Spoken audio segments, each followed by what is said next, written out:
Nice. To add a bit of jeopardy, I've done the old classic Paddy Young episode trick where there will be a workman arriving at some point, but the work won't be happening in this room, I promise. You must be fucking The work joking. won't be happening in this room, I promise. I have told you. I have to go to Hull. You have to go to Hull. So this is very exciting. This is a very exciting podcast record because I think it's obviously annoying that we had to get up so early and do this podcast, and it's a living nightmare to have to kind of plod ahead with all of this shite that we have to do all the time. This incense that we've lit is just fucking going right into my face now, and I do love the smell of it, but it's good. Well, it's good to have another incense. Element. I think it's very exciting to have incense. I don't know if it's coming up on a mindful element. It's got to be coming up on the camera. There's no way that's not coming up on the camera. Yeah. I hope it is, but sure, that adds a bit of jeopardy to the whole situation. Is their house burning down? Are they on fire? Is a little person smoking a cigarette underneath them? Is Peter Dinklage here? Podcasts generally have a lack of fire hazards. That's right. It keeps the people engaged. They don't know whether the whole thing is going to burn down literally or even metaphorically or kind of spiritually. I'm getting a little bit transfixed by the smoke. The way it dances is unbelievable. It's sick. I'm looking at it right now and I'm thinking, isn't science and the world and everything, isn't it just insane? Because there is enough maths and formulas that you could do to predict what way that's going to move based on the wind in the room and then all this shit going on. But all these things, but it's just so much maths that it's impossible to do. So many things have to be taken as negligible. We're never doing accurate. You know when you do maths and physics and stuff, you're never doing an actual. What were you saying? Maths? Yes, maths. Yes, we've covered this before on the podcast. Did you say maths? Maths. Maths. That sounds like how Douglas Murray would do maths. Yes, we studied But maths. you say maths? Yeah, maths. And I call someone who's called Martha. Yeah, but maths, that just sounds like what you rub your feet on the way into a house. Yeah, it is. But, things can have two meanings. But they're spelled differently. Maths. Yeah, but maths. Listen, there's a million examples of that. I can't think of them right now because it's early, but you know what I mean? But the point is we basically have to to do that calculation, it would just have so much randomness in it. It's I think they call it chaos theory. Right. Where there's just so many exterior factors on what the smoke is doing that there's almost no point in trying to, even though it is technically predictable. Yeah. It's impossible to predict. But sure, isn't it if you put, 1,000 monkeys in a room for 1,000 years with 1,000 typewriters that they'd type the Bible? It's an infinite number of monkeys and it's the complete works of Shakespeare, but your thing still does. My thing was still class. Well, it's not, because I don't think 1,000 monkeys is enough monkeys for one of them to write the Bible. But then, no, probably not. I've only realized recently that the infinite monkey theory of if you put an infinite number of monkeys in front of an infinite number of typewriters, one of them will write the complete works of Shakespeare. I've only realized recently that I think that, and if it isn't, then maybe I'm clever. Feels unlikely. It's that is basically what is happening. That's what humans are. We are the infinite number of monkeys, and the one monkey that nailed it was Shakespeare, and he wrote the works of Shakespeare. Do you know what I mean? I think that is clever, lad. I think you have said a clever thing, but I don't think we're infinite. That's the only thing, because I think that human race is going to be essentially turned into dust, and the sun is going to burn out, and we're all going to die, and then the pigeons will have their time to rule. You think pigeons are next in line? I'd like to think so. I'd like to see pigeons have a go at it. Get given the keys to the castle for a spell and see what... Because I think I look at pigeons sometimes and I can see in their eyes, they think, oh, it's an arrogance. And they're like, well, if we control things, it'd be different. I'd like, yeah, here you have control now. And so you know what the world would be. Just a fucking one big fucking... loaf of bread. One big fucking loaf of bread. These fucking idiots haven't a clue. Just fucking twigs everywhere. Cunts. I had a little group of pigeons, I swear to God, the other day, fucking bully me off of a little green park in a park. London pigeons are unbelievably bold. Well, they are. I don't know where they've gotten this little cockney... I'm a pigeon. I've got 1 foot. Yeah. And the other one looks like a knuckle. Yeah, what about that? I'll give you one of them. I've got a knuckle. I've got one eye. Yeah. They're pirates. All the pigeons in London are pirates. Yeah, I stink like shit and I've got a lot of friends and we all hang out together. Right? But I steps onto a fucking little piece of green park, and they just fucking rushed me. The pigeons go, "Yo, you fucker!" And they came up to me. I was like, "What the fuck?" I had to jump and run off for the piece of green. And they went, "Whoa," like that. I was like, "You dirty bastards! You should be afraid of me." The pigeons? I'm part of the fucking devious. I think they are, but I think this is similar to, racism and things such as this. They're so afraid of you that they attack you. Right. It's like homophobia. But shouldn't they be aware? Like, do they not know how many fucking species of animals we've extinct? I'll do it to you, bruv. Do you think you could extinct pigeons? I mean, it'd be hard. I'd have to dedicate my life to it, which I don't want to be forced to do. I'd rather not do. But if they push me far enough, I'll. If push comes to shove, I'll kill every pigeon in the world. Yeah, if they keep fucking pushing me, they'll see where it's going to go. You're on thin ice, pigeons. Thin fucking ice, you fucking pedos. They're such pieces of shit. No, this was just yesterday, lad, and they really rattled me. They just walk right, like they come so close, and then like say, anytime you're sat on a bench and you've got maybe like a Leon rice box or something similar, and the pigeon walks up and you give a little wave of your foot of like, okay, fuck off, get away and now. It moves closer, an inch, and then just comes closer, and you go. The pigeons in Belfast at a wave of a foot, they move to fucking Australia. The pigeons in Belfast. If you wave your foot at a pigeon in Belfast, they emigrate. Same where I'm from, Kilkenny as well. The pigeons know their place. Have I told you about the fun we would have with the pigeons and the seagulls at in the playground at lunchtime at school? You may have, but tell me again. Go on. It was quite nefarious, right? Really. So there was a cage in our playground. Yeah. So there was the big grass football pitch, and then there was the kind of tarmac football pitch. Yes. Beside the grass football pitch, and the people who chose PE for GCSE, they got to do their PE lessons on the big grass football pitch, and the people who didn't were in the cage. Yeah. And was it affectionately referred to as the retard cage? Yes. The retard cage? Yes, it was called that. Because it was implied that people who were doing GCSE PE had physical prowess over us, even though in reality, the ones in the cage, bit more switched on than the PE GCSEers. Right. Let's be honest.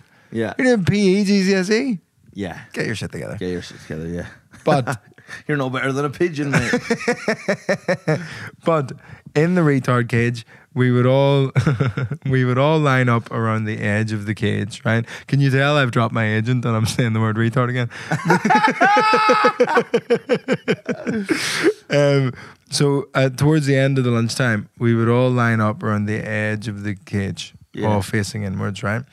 And then someone, normally Rory Hughes, would throw his sandwich into the middle of the cage. Oh, Hughesy. And it would, that's what we would call him. Yeah. And it would land in the middle of the cage, and pigeons and seagulls would descend because it's just bread. Right. But we would all have like multiple footballs around the edge of the cage, and as soon as the seagulls and pigeons land, everyone would put the football. Blast the footballs at them. Yeah. See, that I like. It's kind of almost like Gladiator or something. Like you bring them down into the Colosseum and then, you know what I mean, attacking them, and just for entertainment. Yeah, Hunger Games of sorts for the pigeons. Right. And then maybe someone just sits up on like a little kind of a little throne and just kind of goes like, yay or nay.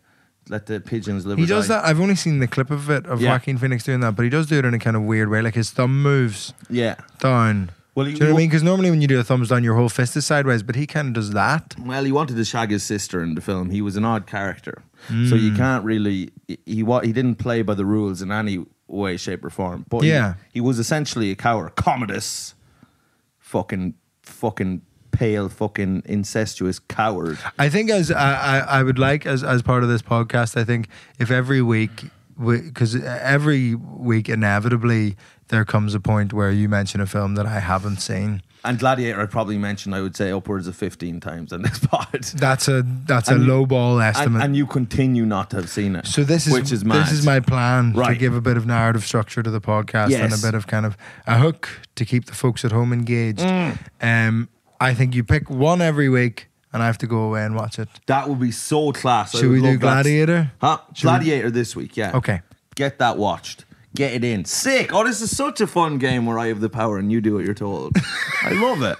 Yes, but I'll come back with an intense critique that will take up 40 minutes of the next week's podcast. And you will try ruin it on me, and I know that, and that will upset me. But I think in return I should be able to recommend you a film to watch. Okay, no, that's not right. That's not right. You can, because I'm not going to start watching fucking The Incredibles. Or just whatever. You should watch The Incredibles. I saw it years ago. No, I'm not. We're not doing that because I can give you movies that you should have watched. But The Godfather will be next after Gladiator, by the way. Don't get ahead of yourself. Well, I'm already. This is what I'm going to be thinking about for the rest of the pod. Do you know what? We got a message today on Insta. I don't know if you saw that. An Australian man. The fucking called you a pussy. He called me a pussy. It's an Australian guy. I sent him a video. Do you want to play it on pod? Huh? Yeah, let's play it on He pod. had quite a fun accent, and he was just driving along. This guy was just driving. I just want to say, this is this morning. I go in, first off, me and Vittorio have got this video message from someone. I'm like, right, and the black thing comes up, it's like, this may contain content you don't want to hear. It's like, of course I want to hear it. So we go in anyway, and this Australian goes, he's all, I'm a fan of the pod, blah, blah, this shit. As he's driving along, he just starts talking about, G'day, boys. Shut your podcast up. They really didn't stop. he's listening to our pod. That's attempt one of the video. Yeah. He realizes he's still listening to the podcast. Right. While let's go to the messaging second us. vid, because the first vid, he's basically just saying like the way Vito used to steal shit out of Tesco. He's like, me and my friends also used to steal stuff from somewhere just so we could spend our money on booze. Right? He says I didn't understand the first video, because the first video he said his kind of bargain food getting scheme was that he and his friends would phone Domino's Pizza in the 2000s and say that the order was from Mr. T, and that meant they only paid $2.50 for a pizza. That's right. Actually, I didn't understand that I at all. didn't get it. I was like, yeah. How's that is that a rule at Domino's? In Australia, apparently, if you say you're Mr. T, you get pizza for $2.50, and then you have to say, "I pity the fool." Yeah. So you have to do an impression of an African American man. It's quite problematic, but the Australians are known for being quite racist. Racist. Racist. It sounds like a train station in the Netherlands. This next stop, racist. And all the Dutch are like, we love this stop. This is our favourite stop. Speaking of the Dutch, Amsterdam and Rotterdam, my tickets are on sale. Go, thank you. Whatever, come on. So we're doing the second video? Yeah, do the second video, because this one where he has a go at me. Big time. But what really stirred me up wanting to message you guys, and I'm actually surprised I can message you on Instagram. You're not famous enough yet to block weird psychos like me. Him, by the way. I'm married with 2 kids actually, so I'm not that psycho. You know you're not acting like a psycho if you have to clarify that you're married with 2 kids. What my favourite thing there is, you're just messing you like a soccer, and then immediately, well, I'm not like a soccer. I've got a wife and 2 kids. Guarantee he doesn't have a wife. He's definitely listening. Hello, Sam. How you sound? Mike, you need to fucking harden the fuck up about people sleep. So I'm not that psycho. Mike, you need to fucking harden the fuck up about people sleeping in your bed and whinging like a little bitch about not having your sheets. I mean, mate, you just sound like a whinging pussy when I heard that at the start of the podcast. So anyway, grow the fuck up and harden up a bit, mate. It's not the end of the world. Just a bit of advice. You can take it or leave it. Hey, do you know what? How about when you hear something in a podcast you don't like, grow the fuck up and don't be whinging about it to the people that do the podcast. You little bitch, you pussy, making a little video in your fucking car like a pussy about something you didn't like. Do you know and you're telling me I'm a pussy for complaining. Your voice went very funny. You're telling me, you fucking Aussie piece of shit. He did kind of do like the inverse of I'm not spending any time on it. He did like the flip of that, where he was like, you fucking pussy, you little bitch about your sheets, and then he went, just a bit of advice. Yeah, just, you fucking little bitch, you stupid pussy. First off, I think you're harbouring some resentment against me long term, and you're an Angelone man. That's what I would guess, because we do nothing but whinging on this podcast, and the fact that you've been listening to it for this long, and now you're like, you're whinging like a little bitch. All we do is whinge like little bitches. but maybe me more. But anyway, Australia is a big stupid dump, and you can go fuck yourself. Just a bit of advice. Just a bit of advice. Just a bit of advice for you there now. Just a nice little bit of advice. It just really softened the whole thing. Man, I tell you you, fucking stupid bitch. Just a bit of advice. Yeah, you fucking stupid motherfucking bitch. I hope you fucking burn in hell. Your family fucking gets eroded by the wind and the sun and turns into rubble and gets made into a fucking dildo and I shove it up your granny's fucking pussy. Just a bit of advice. Just a bit of advice for you there now. It's a nice little bit of advice for you to take, maybe, one of these days. This guy, anyway.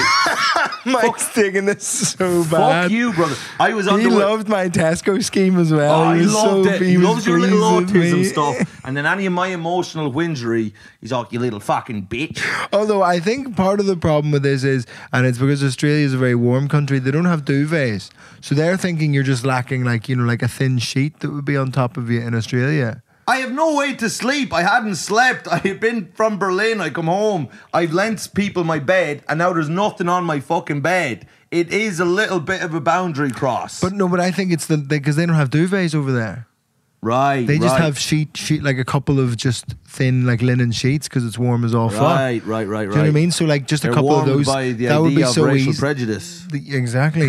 That would be just a bit of advice.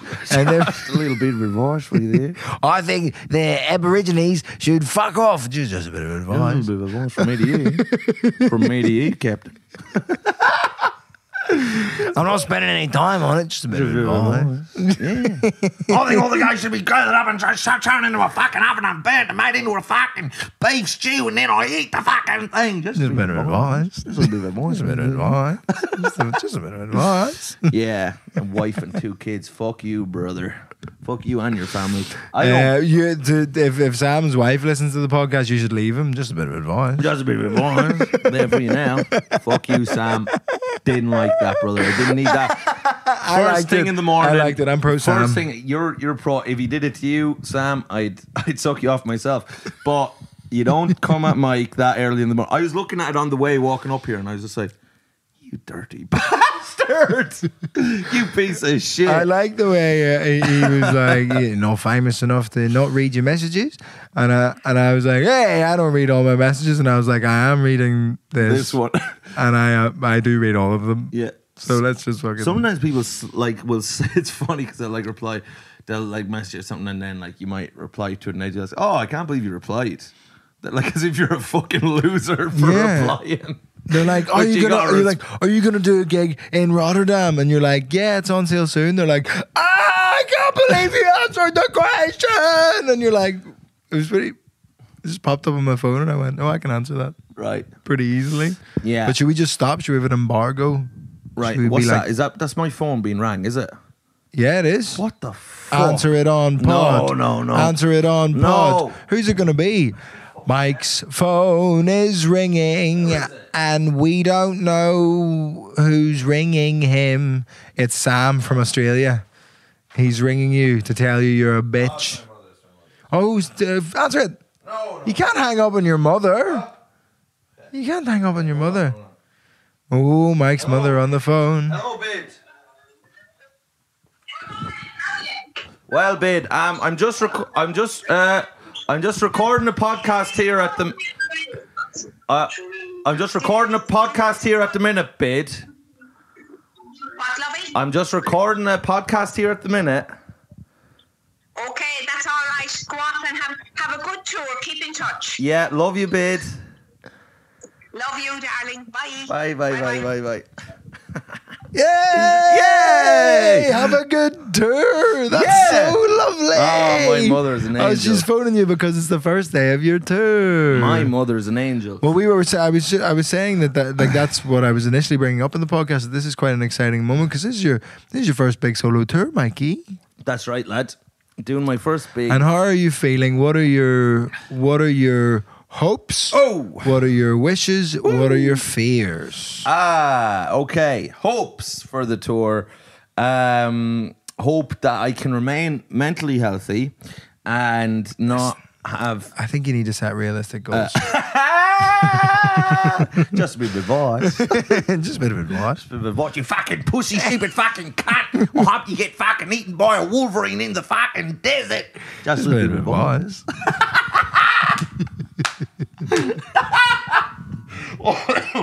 Oh God. No, man, I hope I'm able to stay in a decent place in terms of like my mental health, my sleep and stuff, that I don't engage in cocaine and can keep myself, you know, on the straight and narrow, eating vegetables of the body and the mind. It's the opposite of the straight and narrow, the gay and fat. Yeah, lad, you don't want to go on the gay and fat. Yeah, Jesus, it's terrible. You just end up like Alan Carr. Yeah. My cousin Johnny's after going on the gay and fat. Yeah, he's not long for this world now. He's after going on the gay and fat. Fuck. I've been trying the my cock whole and life. buns. Yeah, I was doing well. I was really on the straight and narrow, but oh fuck. Now I'm on the cock and cake. Oh fuck. No, so that's it on the tour. I just want to, if I can say mentally healthy, get the show to a place where I can record it as a special, because it'll just grow. Like I think there's this worry that like you have to start like first day of the tour today in Hull has to be like the finished article. This is what the show's like, and it won't change over the course of the whole tour. It's Right. just obviously not the case. Like Yes. it just grows and molds and like decays and sours. Yeah, but you can be as prepped as you like. I did my show like every day in Edinburgh, and I was like, this is great, and then started like whipping it again for the tour, and all over the course of the tour it's like, yeah, there's things that are completely fucking flipped on their head, and they just do, because you learn things from the people of Hull and they learn things from you. Hull will prove to be vital. Will prove to be decisive. I It know is like one of the, and they were annoyed that I said this on stage, it's one of the grimmest places I've ever been. Hull to. hath no fury. Yeah, it's Hull on earth. Woo! It's just like, it's just one of those towns where you go, God, this used to be like a big Yeah. whaling town. Whaling? I think that was Hull's thing. They were a big whaling town. What? Adele used to live there. Oh, come on. Stop. Hey, I'm sorry. Rottenness. No, but yeah, and then it's just like one of those towns that seems to have been left behind. It's nothing. Yeah. Which feels rude, but like, did I tell you about like the nightclubs that are just shops? Nope. Like it's just like the facade of a shop. Big window is the whole front of the thing, but it's just a nightclub. Yeah. So you see flashing lights, and like the big window is just like steamed up. So you could also, it's kind of thing where you could get a margarita or 12 eggs. That's what it feels Basically. like it's a nightclub where when you walk in, it goes ding ding. Ah, class. I like that, man. But it was and then when we went to the pub after the show in Hull, myself and John Maher and Cumlung, there was just a fully pregnant lady nailing Jack and Cokes and playing pool. I like it because it's, do you know what? It's and this is this is something I've been reading at the minute. And it's philosophy of Dostoevsky. Yes, you've been reading Dostoevsky, which is kind of really jarring. It's pretty sick. You don't want to arm Mike with these kind of ideas. But it's just like when because you've read all the Jordan Peterson books and he talks about Dostoevsky. I do not read fucking Jordan Peterson at all, and to be honest, I think Dostoevsky would have fucking had Jordan Peterson fucking beheaded. So this is what's interesting is Jordan Peterson often quotes all these like Dostoevsky and Jung and all these people. Yeah. And I just don't like. It's hard because I haven't read any of those smart people's books to be like, you're misinterpreting that, but I'm fairly confident that Jordan Peterson is misinterpreting Dostoevsky. If Dostoevsky wouldn't let Jung. Jordan Peterson clip his toenails, he'd be like, "Get out here, you fucking grifter, you fucking charlatan." And is it true that Go sit over there with Stephen Bartlett and fucking Jay Shetty, you fucking liar he's for not. money. Yeah, he's not more than that. Yeah, he's a Chris Williamson type. Yeah. But is it true? And this is just from one of my favorite movies, The Guard, with Brendan Gleeson in it. You know, and Don Cheadle. Yeah, brilliant film. And at one point, he's talking to his dying mother about Russian philosophy, and she's, I think, reading Dostoevsky or somebody. Yeah. And she says, "I never liked the Russians. They take too long getting to the fucking point." Yeah. And are you finding that Dostoevsky's taking a while to get to the point? No, but he is like, do you know what I mean? He's chewing it up there. So what he does is they're like psychological novels. So it's like there's a story, but within that story, it's all this like stream of consciousness stuff. It's all this shit about the human condition and society and all this stuff. And it's just amazing. Like, he will say lines in his fucking book, things that you thought you're the only person to have ever thought that thing. And he just... And it makes you feel seen, makes you feel heard, makes you feel warm. Yeah, and just makes you feel completely unspecial. And the fact that we're just the same as people were back then. And we are genetically almost identical. We're a little taller. But like people in the 1800s just had the same fears. I like you had that, just in case there's anybody from the 1800s listening. We're a little taller. We're a bit taller. So fucking stay we're in allowed your on the lane. roller coaster. You're not. You've never right? even seen a roller coaster, Marjorie. Yeah, you fucking clown. You fucking clown, you stupid fucking bitch, pussy fucker. Just a bit of advice.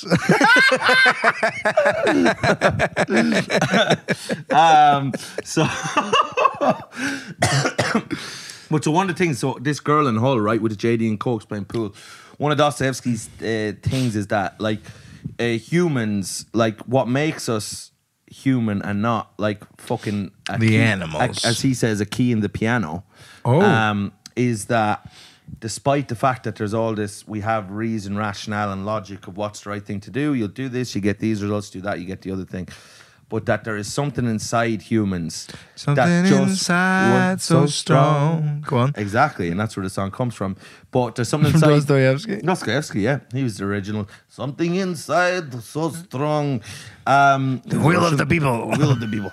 But but he says, like, despite the fact, right, that we know all these rules of regulation, like, do this, you'll get this, do this, you'll be healthy, and you'll be happy in a relationship, you do this, and we've established these little rules. Something inside human beings just wants anarchy.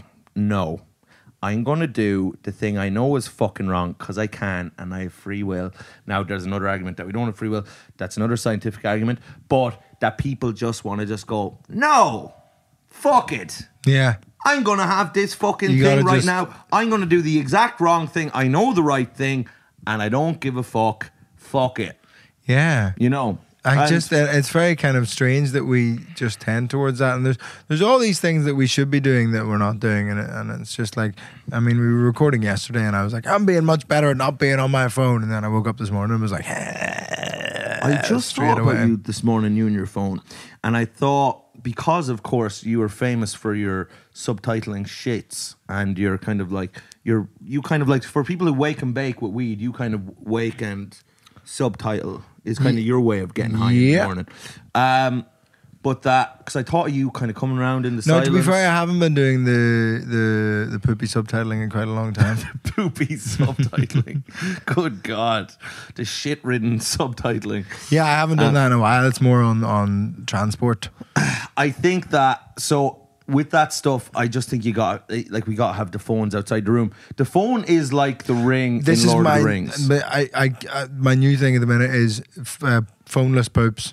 Right. Phoneless. Then that's tough. That's tough, but you have to do it. You gotta just poop with your thoughts. That's raw dogging a poop, like. Yeah. With no phone. And also that's something that, that's like, no lube on that poop. If it's a nighttime poop, I'll bring my book. I'll read my book. Nice. On the poop, like everybody's dad. Did your dad read books? Are you finished Charlotte's Web yet, or what? I'm reading Rick Rubin's book. I just love the idea that for years you've been trying to get through Charlotte's Web. I just don't get it. And you keep having to go back and reread pages. There's a spider and there's a peg. But what are they up to? What was I going to say to you? I've been thinking... Did your dad read books in the toilet? No. John Grisham novels. Dads love reading John Grisham novels on the toilet. I mean, my father kind of would love reading the obituary section of a paper on the toilet. Big fan of it. Is your dad logging onto RIP.ie? Oh, my father and mother, now the pair of them are absolute little, like they're little fanatics for death. They love people being dead. That is something that just happens. Is that specifically Irish, or does that happen to English people as well? Irish people are famously, death is at the forefront of society. To be fair, we love it. We are like one of the best at funerals, I think. We are the best. Nah, New Orleans, I think, takes it. They can fuck off. But they do big parties in the street. But see, that's too much. they're overcompensating. They're making it a fucking. It's Irish people do it better. We have the crack, but we're not fucking dressing up as a fucking banana and fucking screaming Chinese at people or whatever they're at. Yeah, in New Orleans, they dress up as bananas and scream Chinese at people. Yeah.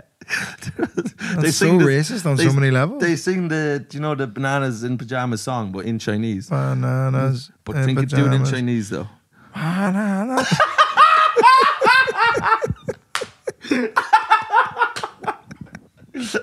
Why do we keep losing sponsors? I don't get it. Oh, fuck's sake.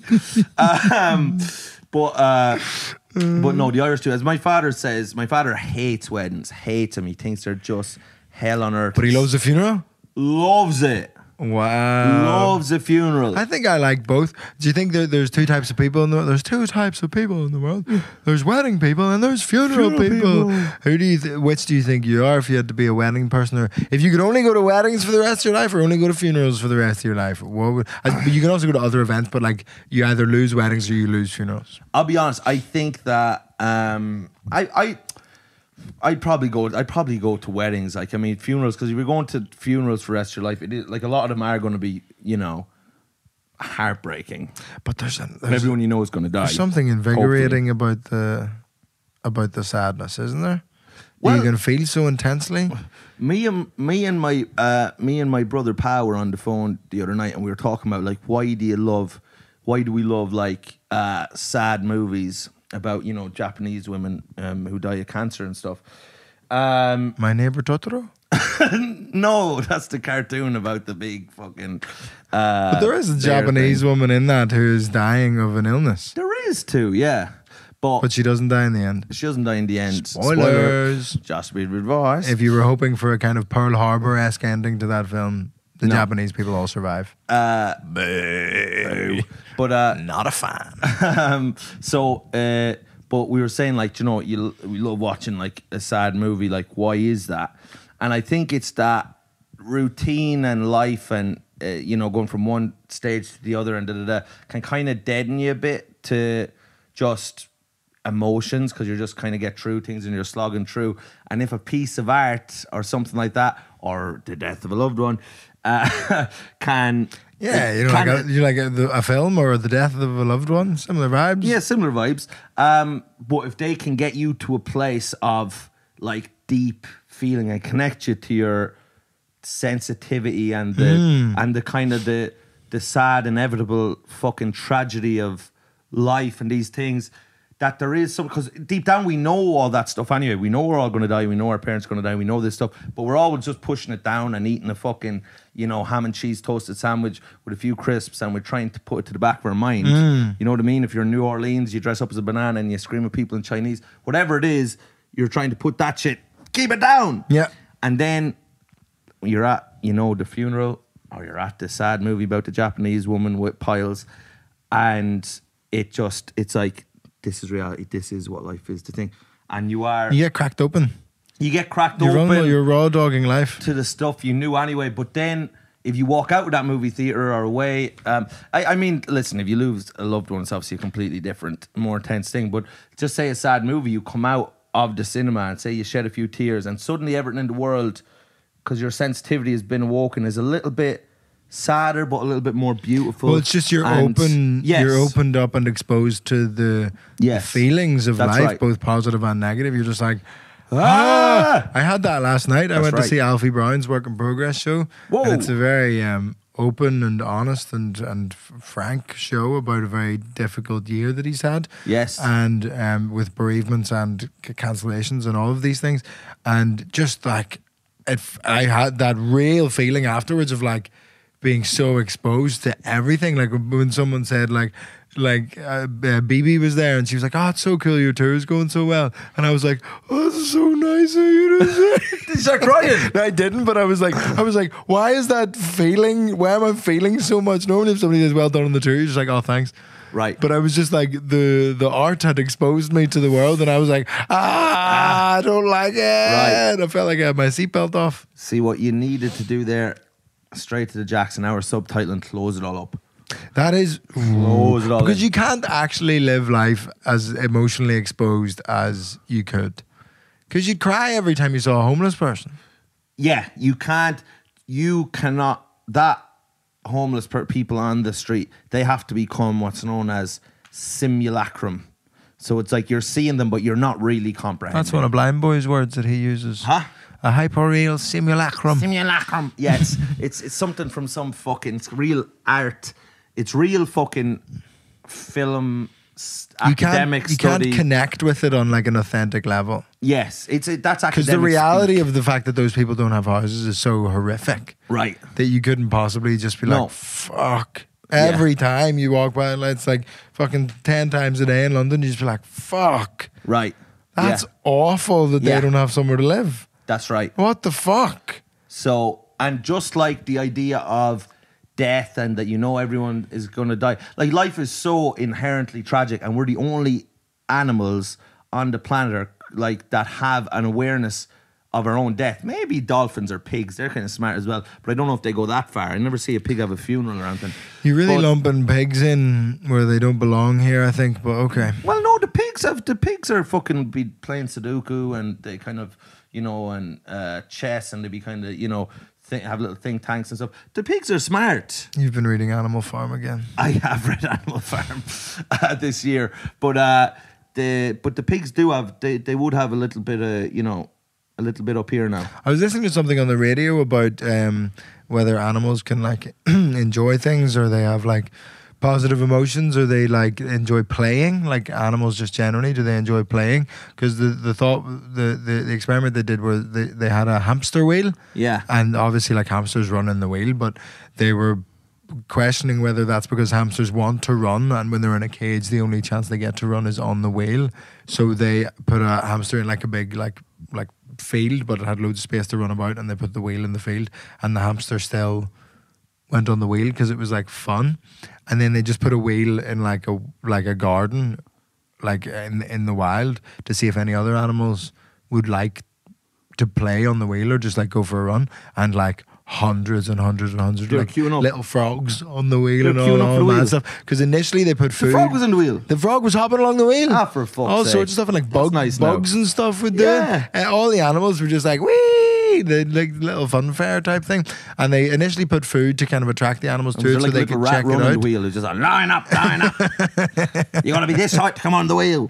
But I think that was the vibe. But they had the food there, and then they took the food away, so it wasn't even just that they were at the food.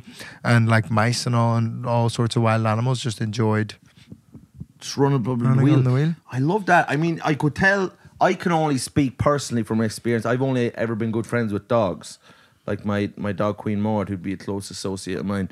But I can tell from the dogs that dogs do love a little bit of play. Oh, absolutely. And a little bit of a run around and a little bit of hijinks, But I don't know, for example, what a ladybird's into, or a crow. To me, a crow is only thinking of one thing, and that's, can I shit on Mike's head? But crows are intensely smart. And I don't like that, because they're also almost certainly intensely evil. Yeah, I mean, I don't know if that's because of some kind of... There's a bitterness there. Yeah. There's a cruelty to a crow. Why do we hate crows? That you can sense. Because their symbolism, they're kind of seen to symbolize evil, but then just the color black is seen to symbolize evil, and is that just racism? But they'll be off talking. They tell everything. If they hear you saying that, and they'll go off and tell the fucking they'll tell the devil, and they'll tell. Do you know what I mean? They're just sitting there, and the way they sound, they're like, ah! You know what I mean? And they're sitting along, they're all lined up on the telephone pole, and they're all gossiping, they're gossips, and it's all nasty gossip about some other crow has gotten fat, and there's just such a fucking, devoid of kindness, a void of any kind of sincerity or gentleness, and I believe they should be fucking all murdered mercilessly. Did you mean to do that pun? What? That you should murder all the crows?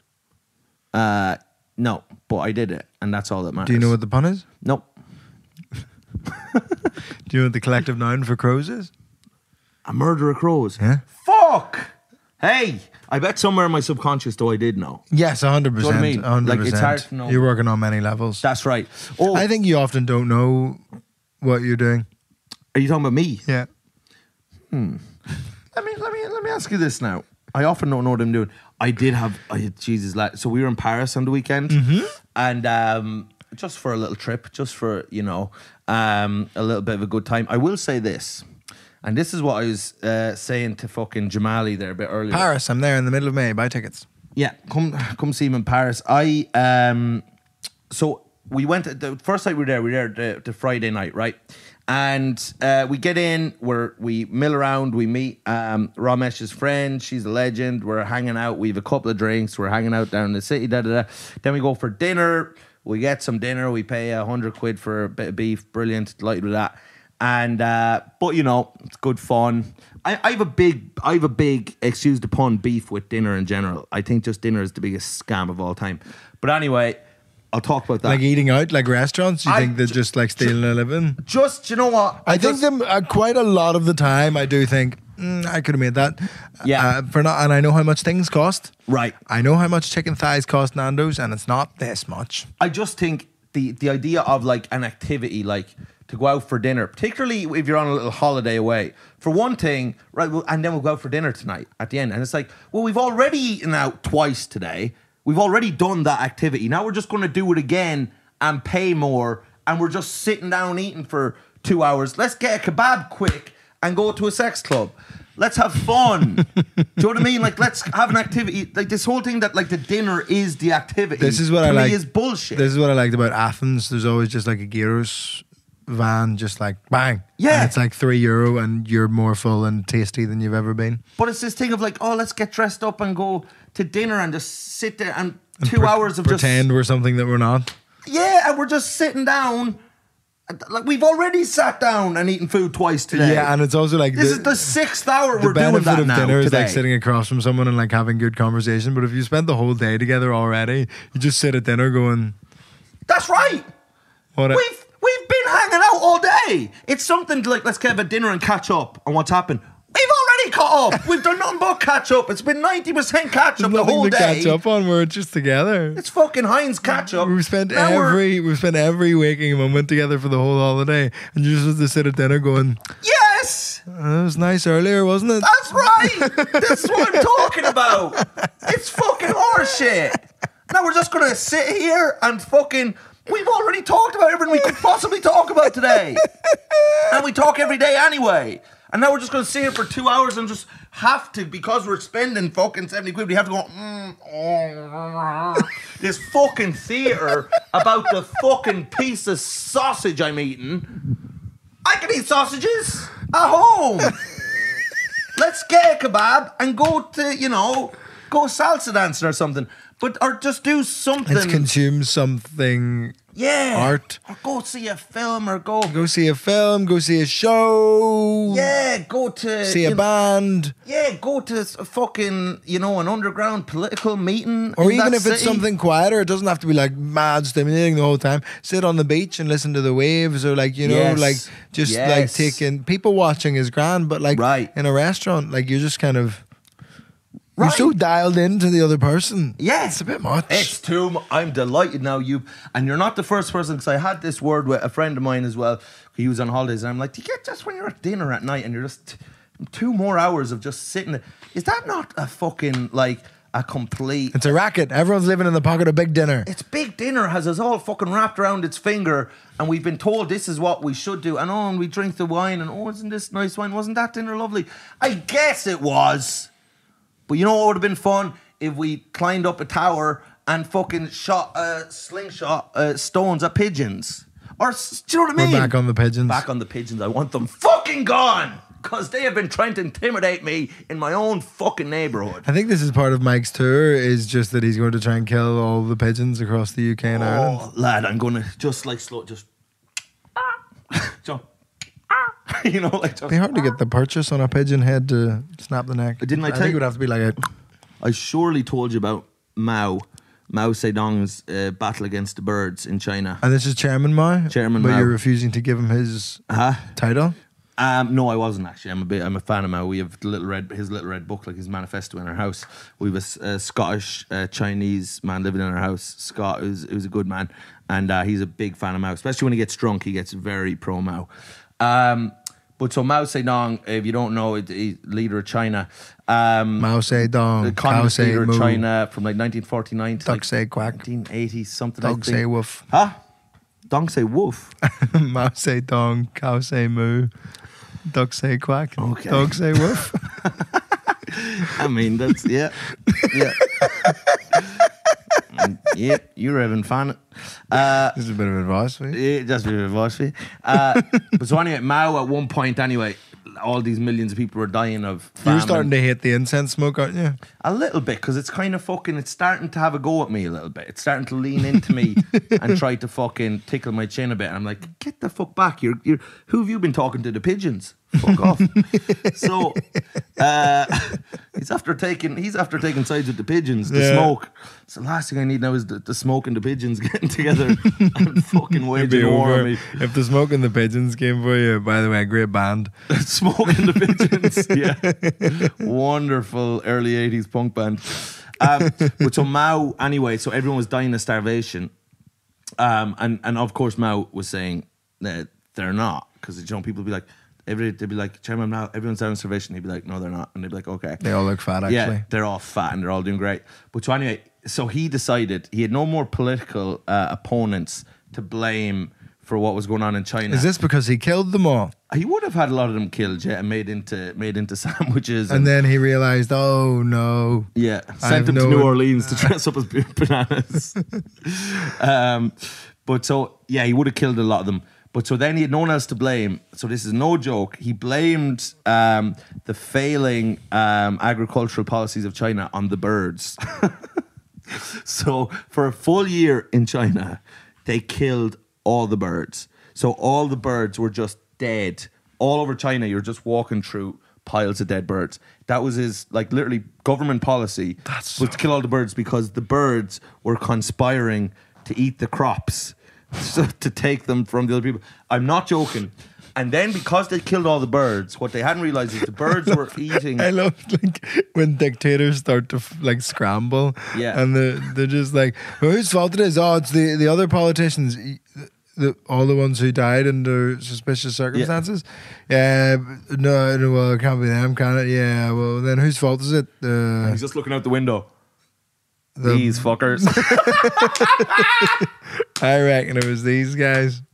These fucking pricks. These dickheads. This is why all these diseases come from. It's just dictators in Asia pointing at animals going, it was them. They've got bird flu. Fuck them. Fuck them. Kill them all. And then it was the pigs. Yeah. And then it was the bats. It was the bats.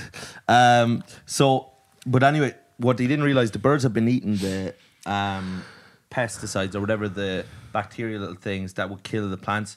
The birds have been eating them off the crops. So like the birds are actually an essential part of the ecosystem that allowed like crops to grow. So when all the birds died. Surprise, the birds weren't to blame. In fact, they were helping crops grow. So the entire like season of crops in China just like all fucking died and just millions of people died.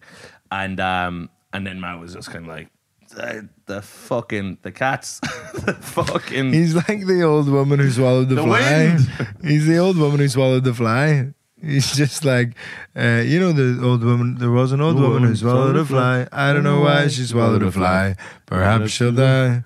She swallowed a spider to catch the fly. It's a bit of advice. But yeah, it's just Mao being like, oh, it wasn't the birds, it was the cats. And then you kill all the cats and go, hey, it was the dogs. And then the one that gets me in the old woman swallowing the fly thing is she swallowed the spider to catch the fly. She swallowed the, what is it? A mouse to catch the spider. She swallowed a cat to catch the mouse, a dog to catch the cat, and a horse to catch the dog. Did she swallow a horse? Yeah. Fair fucks to her. Yeah, but I know it's a bigger animal, but I don't think horses eat dogs. I wouldn't. I don't want to make assumptions, but I've never seen it. I've never seen it take place. But like humans wouldn't let. Do you think that's one of those? Because you know the way you have those like old nursery rhymes that are actually very racially charged, but the words have just changed over time. Yeah. like eeny, meeny, miny, mo, catch a tiger by the toe. Ah, yes. Didn't used to be tiger. I know, It used to be something quite a lot worse than that. Do you think it just used to not be a horse and it just to be like she swallowed a cat to catch the mouse, and then she swallowed a dog to catch the cat. She swallowed a young Korean man to catch the dog. We better change that to horse. I think it's probably good. We'd probably best we change that to horse. Oh now. fuck! Speaking of funny, mad racial accents, have I shown you the Liam Neeson interview about the earthquake? Oh, Because you've seen the one about the Kosh. Everybody's seen the one about the Kosh, about hunting down the black Someone guy. showed me one the other day. It was so good. And Can I get it up on pod? Can I just tell you this? So you get that up while I tell you another Liam Neeson one. Someone just sent a video into a WhatsApp group where like they're asking Liam Neeson about like equal pay for women in Hollywood, right? And Liam Neeson goes, he's like, absolutely. He's like, this has been long overdue, and I feel like it's an absolute disgrace that we've gone on this long without parity of pay and equality of treatment in this industry, and so I couldn't be more for it. And like, and would you yourself consider taking a pay cut? Absolutely not.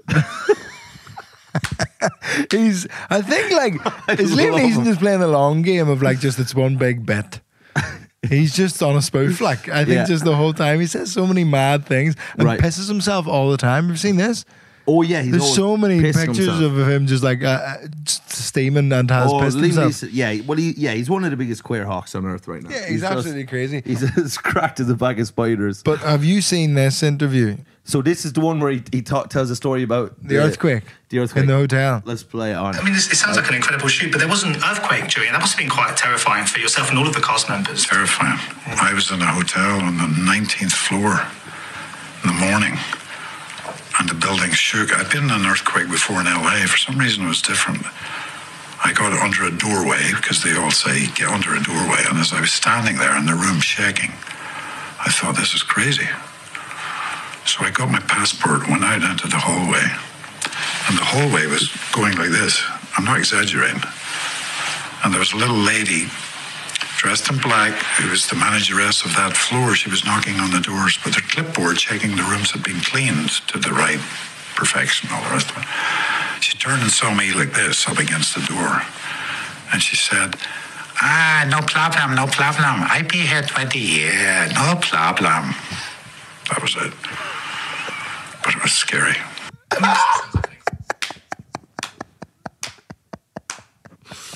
Oh God! And just to clarify, if anyone's in any doubt, he did the eyes. Yeah, he did the eyes. He did, but he didn't pull his fingers hands-free eyes. It was hands-free eyes. He did hands-free eyes. Which, if you can do them hands-free, I feel like that is just a talent. Oh, no problem, no problem. Now, I've been here 20 years. But his voice is so serious and so sincere the whole time. The hallway was moving like this. Literally wobbling. I'm not exaggerating. Not exaggerating. And there was a manageress of the floor knocking on the doors with a clipboard, checking to see if all the rooms had been cleaned to the right perfection and all this stuff. Standard. Yeah. She sees me, she stood there like this. Yeah. Goes, no. I seen this before. No problem, no problem. It's just so like, bro, it's out of fucking nowhere. What are you doing? And then he's straight back to, and anyway, that was scary. It was quite frightening. Just a bit of advice for you. Just a bit of advice for you there. He's so crazy. Do you know my great uncle baptized him? Baptized Neeson? Yeah, my great uncle Liam. That's why he's called Liam. He's named after my uncle. Same uncle did Bobby Sands' funeral. What? My great uncle was the priest at Bobby Sands' funeral. He was the parish priest in Tumbrook. Go away. Yeah, and he also baptized Liam Neeson. Fuck off. Yeah. Was this now? Was this a McHugh or good career? Was this an Italian? No, this is the. It's not that side of the family. Isn't the Connell side of the family? But yeah, it's a different last name. But yeah, Father Mullen, Bobby Sands' funeral. Fuck me. Yeah. Pretty sick. Liam. Yeah. Everyone thought he was going to get shot. Right. For doing Bobby Sands' funeral. But as a priest, I think surely it'd be pretty sick to get shot. Yeah, I think he... Straight to heaven, baby! There was heaven early, baby! There was a mad thing that you would think, yeah, obviously, but he was like, no guns in the church. Which seems like a crazy thing to like have to impose, but obviously at that time it was like, Right. There was just guns everywhere in Belfast. So he was like, no guns in the church. I'm not doing any of that. And then at the grave, the IRA, I think, did their like whatever number gun salute and like did their whole fucking thing. And he just like was in the car while all that shit was happening. He was like, the church is not part of that. Like we are. And then he went and did like the service at the grave. They're saying we're apolitical. We're not on board with that. Yeah, it was just like he was kind of against the conflation of the church and the IRA, because it's kind of, that's the whole thing about that conflict, is like it's Catholics versus Protestants, but it's not a religious.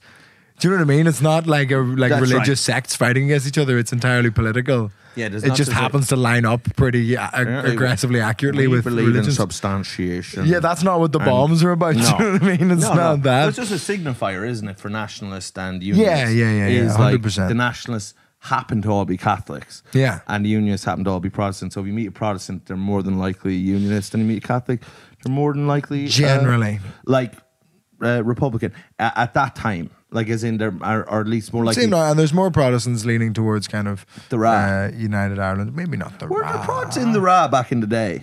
I mean, Wolf Tone was a fucking prod. No, I know back in the, and so was Thomas Emmett and Charles Stewart Parnell. There was a lot of people that called for Irish independence or Protestants, but I'm talking about Troubles Ra. Like fucking probably not. Provos, like, given that there was one Protestant in my local Gaelic team, right, and it was a bit of a fucking mad thing. I don't think there were very many. I don't think there were maybe any Protestants in the Ra. Right, like maybe a couple or whatever. But apparently it might be about to come out that Martin McGuinness was like an informant. Whoa! Which is fucking crazy. To who? But that's like the rumor at the minute, is like the Brits. Well, the thing is though, there was, and this, you find out this in, not as much Say Nothing, but there's this book called Sinn Féin, the IRA, the Provos. It's by Peter Taylor, this journalist. But it's mad. I need to like read up more, right. And it's probably not mad because obviously I didn't live through it, and even people who did live through it, they just like lived their lives through it. It wasn't like they were abreast of all that. Like, we don't know everything that's going on now just because we're living through it. Right. Like, I don't know everything about every political thing that's happening in London just because I live here. If you're going to reference it a bit or make jokes on it, I think you should know. Yeah, no, 100%. And even just like being from there, and it's something that like permeates culture in Northern Ireland, permeates how people interact with each other, I should probably like read up on it more than I currently have, rather than just like, oh yeah, I heard this kind of once. But there is, throughout the from the 70s on, mid-70s, up until the Good Friday Agreement, there was back channels that nobody knew about of communication between... Well, they found Scapatici recently. The British government and the Ra. They found Scapatici. He was living in Guildford. Was he? Yeah. This is your man that... like one of the biggest steak knife. The biggest rat. Yeah, steak knife was like the big... kind of half Italian. And he was down in Guildford. Yeah, he was there. He was living in Guildford. Where you'd last expect to find him. I know. It's funny. Yeah, it came out recently. Fucking hell. It came out roughly when my Guildford show got cancelled. Ah, shite. Might have been him. Informing yet again. Let me have a look at what we're at. We've done 57. We could probably plug some dates and then go to the Patreon. Plug some dates, because I have a lot more to talk to you about Paris on the Patreon. I have all sorts to chat about in the Patreon. I've got stuff about other comedians that I couldn't possibly say on the public. Something like gossip. Yeah, it's gossip, but just somebody going through like a bit of a mad social media storm, and I don't think we should talk about it publicly. But I would like to dig into it on the Patreon. Nice. Let's get into that on the Patreon. My trip to Paris, let me tell you, I have so much to talk about that. I'm on tour right now. Fucking. We'll dig in more on how you're feeling about the upcoming tour as well, because I think we didn't get into that. We'll dig into that. So I'm on tour right now. So Edinburgh, the 2 shows. So this is going to come out when? And this is going to be in a couple of weeks coming out. Yeah, so I've added an extra show in Belfast, an extra show in Cork. Get on them. MikeRiceComedy.com. Nottingham. Get there. Second show in Bristol. What about that, you fuckers? Oma, come on, you silly bitches. Derry, ye devils. You'll come out. You won't walk out of my show. I'll fucking hit you with a hurl in the head if you try. I'm still getting comments about that. And actually, you might struggle, because the bit that people are referencing in the comments is the bit where I say all magicians are pedophiles. Well, they can go fuck themselves. If you're coming to my show, there's loads of pedo stuff. Don't come if you don't like pedo stuff. Hey-oh, I'm famous for that. Yeah, that's literally famously your hallmark. pedo stuff. So Derry, Dublin, Section Whelan's is nearly sold out. Get on that, ye fuckers. MikeRiceComedy.com. Get on. I'm on tour. My first ever tour. You're going to love it. Come. On to you. I have just today, and they will have been on sale for a little while now, and I hope they are selling well at this point, but they may well not be. I have just announced my first European tour, and I'm very, very exciting. That's funny. Jamali just messaged me asking if she can have her pants from the drying rack, and I think no. In May, the 10th of May in Zurich, the 11th of May in Rotterdam, the 12th of May in Amsterdam, the 13th of May in Brussels, the 14th of May in Paris, the 15th of May also in Paris, 16th of May in Rome, and the 17th of May in Barcelona. Please come to those. I'm really nervous about them not selling because I've never done shows in Europe before, and I am excited, and I think it'll be good fun, and the tickets are available at VittorioAngelone.com/Europe. If you could do that would be absolutely fantastic. Sign up to the Patreon, patreon.com/parenting. Again, we keep losing sponsors. We need what's £3 a month amongst friends. Come on. What is it? Come to the Patreon. Shut up.